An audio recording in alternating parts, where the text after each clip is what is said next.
Ayun na nga, nandito na tayo sa terminal para bumili ng ticket. Pagkatapos, sumakay na kami ng airplane papuntang Bohol. Habang ang papaalis ang airplane, ay doon na nagsisimula nanginginig na ang aking paa. Diyos ko po, auntie ko. Pero na lang talaga ata pagka nagkaka-age ka na. Age agad, 23 pa lang. So, ayun guys, starting nang pataas na ang airplane. Doon ko na ma-feel na talaga na sobrang kabang-kaba ko na, mga auntie ko. Ayun na, pataas na ng pataas. Alam mo yung habang tumataas, parang nasa roller coaster ka na hindi mo maipaliwanag. But nung nasa taas na, parang wala na lang lahat, parang wala nang nangyari.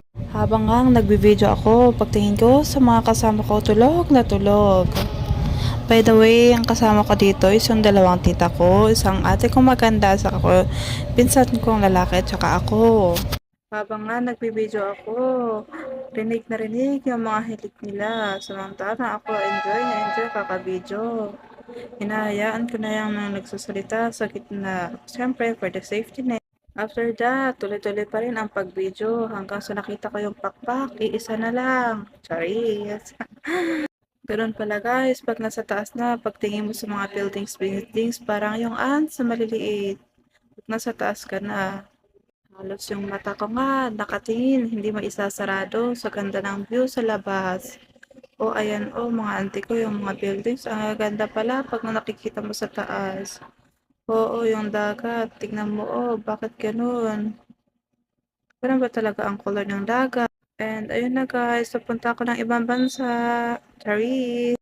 At ayun na nga guys, pakending-kending pa yung airplane. Hindi ko alam kung saan napupunta. Mamaya pa ng konti, tataas pa yan. Ayun.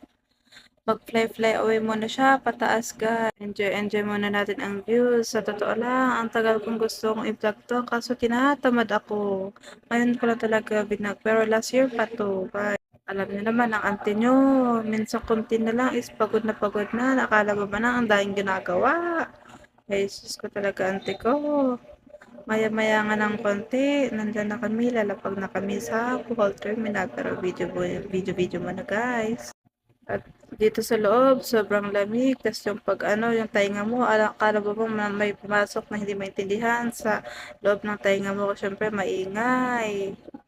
At ayun guys, malapit na kami dito sa Bohol Terminal. Kaya yung mga ibang video na mga activities dito na ang gaganda sa susunod na laang. Ayan na guys, nandito na kami sa terminal, Bohol, and then that's